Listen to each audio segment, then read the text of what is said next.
بسم اللہ الرحمن الرحیم۔ السلام علیکم ورحمۃ اللہ وبرکاتہ۔ میرے پیارے دوستوں، میں ربیہ ناصر آپ کو اپنے چینل پر تہہ دل سے خوش آمدید کہتی ہوں۔ اینڈرسن جوزف کیلیفورنیا یونیورسٹی میں فزکس کے پروفیسر کے طور پر کئی سالوں سے تعینات تھے۔ رچرڈ ڈاکنر اور سیم ہیرس جیسے لوگوں سے متاثر ہونے کی وجہ سے مذہبی نظریات کی بندشوں سے بالکل آزاد تھے، کیونکہ اس کی نظر میں سائنس، جو کہ ٹھوس تجربات و مشاہدات سے ہر چیز کو ثابت کرتی ہے، جبکہ خدا کے وجود کا ثبوت سائنسی تجربات سے پایہ تکمیل تک اس کی نظر میں نہیں پہنچا، اسی لیے اس کے لیے خدا کا انکار کرنا آسان ہو گیا تھا۔ ایک بار کسی سیمینار میں جانے کا اتفاق ہوا۔ فلائٹ سے 3 گھنٹے پہلے ہی ایئرپورٹ پر پہنچنے کے بعد پتہ چلا کہ فلائٹ مزید 2 گھنٹے لیٹ ہے، لہٰذا مجبوراً وہ وہیں انتظار کر رہا تھا۔ اسی دوران اس نے دیکھا کہ ایک اسلامی حلیے میں ملبوس شخص مخصوص انداز سے اٹھک بیٹھک کر رہا ہے۔ وہ سمجھ گیا کہ یہ اپنے خدا کی عبادت کر رہا ہے۔ نماز کے بعد وہ مولانا بھی وہیں ویٹنگ روم میں آ کر بیٹھ گئے۔ اس نے موقع کو غنیمت جانتے ہوئے سوچا کہ اس شخص سے اس کے خدا اور عبادت کے بارے میں بات چیت کر کے اس کو لاجواب بھی کیا جائے اور وقت بھی گزر جائے گا۔ اس سے ہیلو ہائے کرنے پر اینڈرسن کو پتہ چلا کہ وہ بھی ایک اسلامک اسکالر ہے اور فلسفہ اس کا پسندیدہ موضوع تھا۔ بعد از تعارف اینڈرسن نے کہا کہ یہ آپ کس کی عبادت کر رہے تھے؟ اسکالر نے کہا اللہ تعالیٰ کی۔ اینڈرسن بولے وہ کہاں ہے؟ اسکالر کہنے لگا وہ جگہ اور محل و مقام سے پاک ہے، لہٰذا یہ کہہ ہی نہیں سکتے کہ یہاں ہے یا وہاں ہے، کیونکہ تمام مقامات و جگہیں اسی کی تو تخلیق ہیں، چاہے زمین ہو یا آسمان۔ اگر اس کو جگہ میں مانا جائے تو پھر سوال ہوگا اس جگہ سے پہلے وہ کہاں تھا؟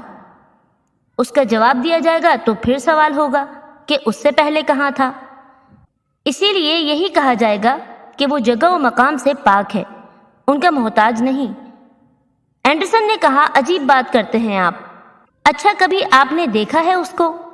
اسکالر نے کہا اس عظیم الشان ذات کو دیکھنے کی کس کو طاقت ہو سکتی ہے؟ اینڈرسن نے جواب دیا میں دیکھنا چاہتا ہوں۔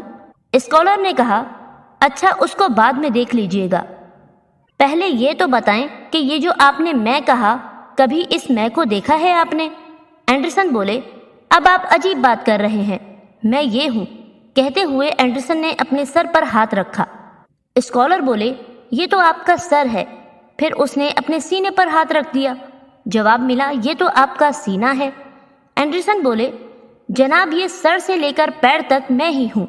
اسکالر نے کہا یہ آپ نہیں ہیں، یہ آپ کا جسم ہے۔ اینڈرسن حیران ہو کر اس کے منہ کو تکنے لگا۔ تب اسکالر نے مزید کہا دیکھیں میں آپ کو سمجھا دیتا ہوں۔ اس کے موبائل کی طرف اشارہ کرتے ہوئے کہا یہ آپ کا موبائل ہے اور یہ آپ کا بیگ ہے، یہ آپ کا پین ہے، لیکن موبائل، بیگ اور پین آپ نہیں۔ اسی طرح یہ سر، یہ سینہ جسم کے حصے ہیں، یہ باڈی آپ کا جسم ہے۔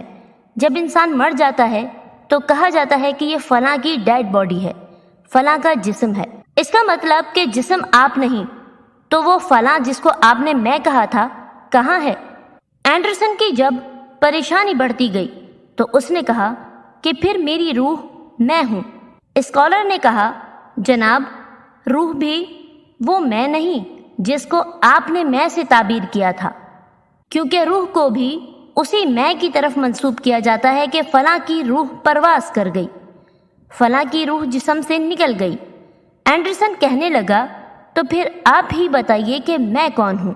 اسکالر بولے ہاں، جسم اور روح کا جس نقطے پر امتزاج و ملن ہوتا ہے اس نقطے کو میں کہا جاتا ہے، وہی نقطہ آپ کی حقیقت ہے۔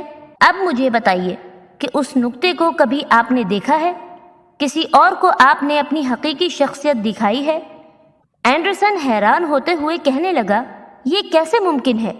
اسکالر کہنے لگا جناب تو اس خودی کو جو اس خالق کی تخلیق ہے آپ ظاہر نہیں کر سکتے، دیکھ نہیں سکتے، کسی اور کو دکھا نہیں سکتے، اور چلے ہیں اس کے خالق کو دیکھنے کی طرف۔